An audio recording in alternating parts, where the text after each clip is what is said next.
इस वीडियो के अंदर हम ये पढ़ेंगे कि प्लीडिंग के कौन से वर्ड्स को याद रखना होता है जिनसे हमने प्लीडिंग को लिखना होता है। ठीक है, तो अब हम वो शुरू करने लगे।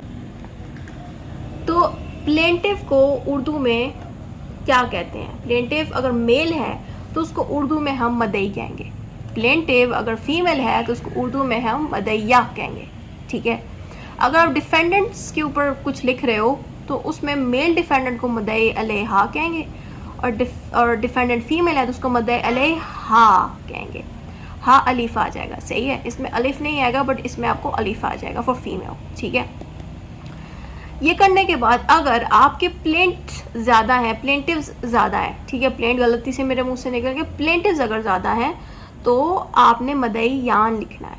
अगर डिफेंडेंट्स ज़्यादा हैं तो आपने मदई अलैहाम लिखना है। सही हो गया, क्योंकि कुछ ऐसी आपको लाजमी प्लेंट्स आएंगे जिसमें एक से ज़्यादा प्लेंट्स होंगे, प्लेंटिव्स होंगे, तब आपने ये नाम लिखने होंगे, तब आप ये नहीं लिखेंगे। अगर डिफेंडेंट्स ज़्यादा होंगे तो आपने ये लिखना है उनकी जगह, ये वाले नाम नहीं लिखने। ठीक है, क्यों मैं ऐसा कह रही हूँ कि जब तक आपके नाम स्टार्टिंग वाले पॉइंट्स मदैया मदैलाम ये सही नहीं होंगे तो आप कंटिन्यू नहीं कर पाओगे टॉपिक को और आपके मार्क्स भी बहुत बुरी तरह डिक्रीज़ होंगे। दूसरी चीज़ जो मोस्ट इम्पोर्टेंट है कि जब भी आपकी उर्दू में शुरू होगी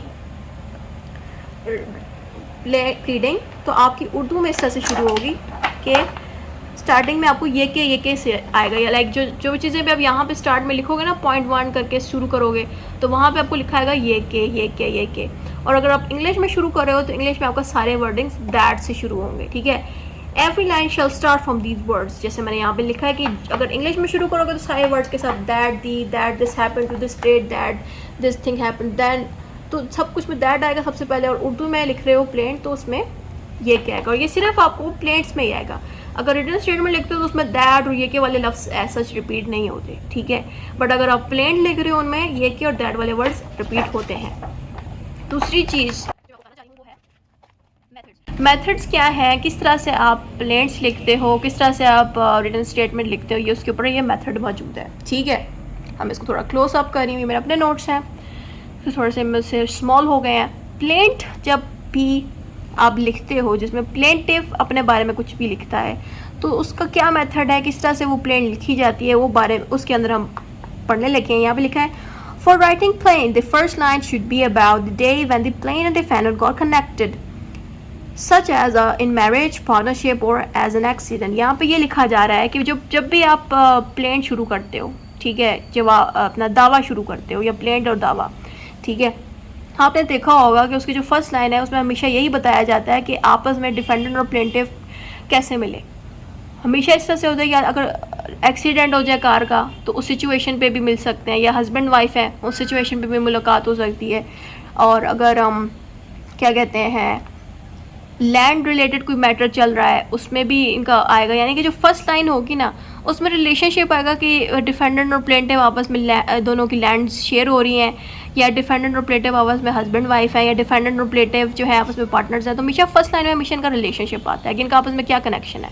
ये बात यहाँ लिखी है, the second to fourth point should be about the reason why the plaintiff wants to file the suit और प्लेंट अगेंस्ट डिफेंडेंट। यहाँ पे ये कह रहे हैं कि जो सेकेंड टू फोर्थ पॉइंट है, या आप जितने भी पॉइंट्स बनाना चाहो जिसमें प्लेंटिव जो है शिकायतें शुरू कर रहा है डिफेंडेंट के खिलाफ, जिसमें वो ये कह रहा है कि प्लेंटिव को किस तरह से डिफेंडेंट ने नुकसान पहुंचाया। अगर लैंड केसेस है तो प्लेंटिव ये कह सकता है कि मुझे उस डिफेंडेंट अपनी लैंड से गुजरने नहीं दे रहा और मेरी लैंड पे कब्ज़ा कर लिया है, इस तरह से कर सकता है। या अगर हस्बैंड वाइफ है तो वाइफ ये कह सकती है मेरा हस्बैंड मेरे जो है डॉवर वापस नहीं कर रहा, हक महर वापस नहीं कर रहा, ये नहीं कर रहा, वो नहीं कर रहा।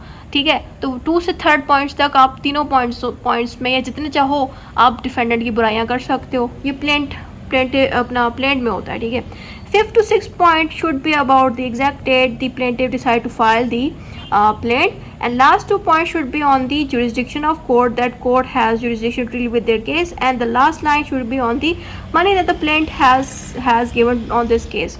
यहाँ पे ये कह रहे हैं कि बेसिकली यहाँ पे ये कह रहे हैं कि जो आखिरी 2 पॉइंट्स हैं ना उनमें आपने वो डेट बतानी है कि किस स्टेट पे प्लेंटिव ने डिसाइड किया कि अब मैं कोर्ट में जाके इस पर केस करता हूँ। वो लास्ट 2 पॉइंट्स पे हमने बतानी है, ठीक है।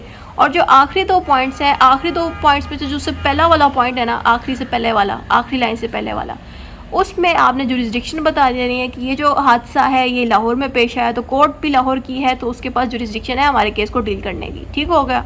और जो सबसे लास्ट वाली लाइन होती है ना, बिल्कुल लास्ट वाली, उसमें आपने पैसों का बताना है कि कोर्ट फीस उसमें आ जाएगी कि भाई कोर्ट की इतने पैसे लगते हैं और मेरी वो पैसे माइनस हो गए हैं या एग्जाम्प्ट हो गए, इस तरह से आपको उसके अंदर लिखना होता है, ठीक है।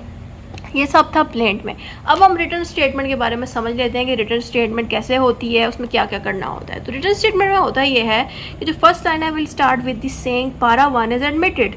हमेशा जब भी आप देखा करो, जब भी रिटर्न स्टेटमेंट शुरू होती है, जवाब दावा शुरू होता है, उसमें पहली लाइन को हमेशा डिफेंडेंट एडमिट करता है। क्यों? क्योंकि पहली लाइन में जो प्लेंटिव ने बातें बोली होती हैं वो सही बोली होती हैं। उसमें क्या होता है कि प्लेंटिव अपनी प्लेंट में ये कहता है कि मैं और प्लेंटिव और डिफेंडेंट आपस में हस्बैंड वाइफ हैं। ज़ाहिर बात है वो सही है, तभी तो डिफेंडेंट उसको कहा कि वो एडमिट करता है। या फिर इस तरह से हो सकता है कि पारा 1 में वो प्लेंटिव ये भी कह सकता है कि plaintiff and defendants are partners, तो वो भी सही है ना।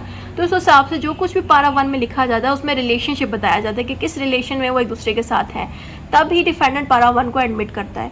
But the rest lines will be admitted and denied according to the plaints. और यहाँ पे ये कह रहे हैं कि जब भी आप रिटर्न स्टेटमेंट के अगले लाइन शुरू करते हो, पारा 1 तो सबका एडमिट ही होता है रिटर्न स्टेटमेंट में और जवाब दावे में, लेकिन जो उसके अगले पॉइंट शुरू होते हैं उसमें चांसेस हैं कि जो डिफेंडेंट है वो एडमिट ना करे उसके पॉइंट्स को। लाइक ज़रूरी नहीं है कि उसका सेकेंड पॉइंट एडमिट करे, कुछ प्लेंट्स में सेकेंड पॉइंट्स डिफेंडेंट एडमिट करेगा, हाँ उसका सेकंड पॉइंट ठीक बोल रहा है, हमारे वालिद साहब ने ये प्रॉपर्टी जो है बनाई थी। लेकिन जब थर्ड पॉइंट शुरू होता है उसमें प्लेंटिव जो है अपनी साइड लेगा और डिफेंडेंट जो है वो अपनी साइड लेगा, तो वो डिनाई करना शुरू हो जाएगा कि मैं तो उस पारे को एक्सेप्ट नहीं करता, पारा 3 को एक्सेप्ट नहीं करा या पारा 4 को एक्सेप्ट नहीं करा, ठीक है। तो इस तरह से ये रिटन स्टेटमेंट बनाई जाती है, ठीक है। कि हमने इसके मेथड्स पढ़ लिए, तो यहीं तक था समझने वाला प्रोसेस। अब बाकी वीडियोस आप देख लीजिएगा कि रिटन स्टेटमेंट और प्लेट्स लिखी कैसे जाती हैं और डिफरेंट प्लेट्स और आप उनको देख लीजिएगा, ठीक है।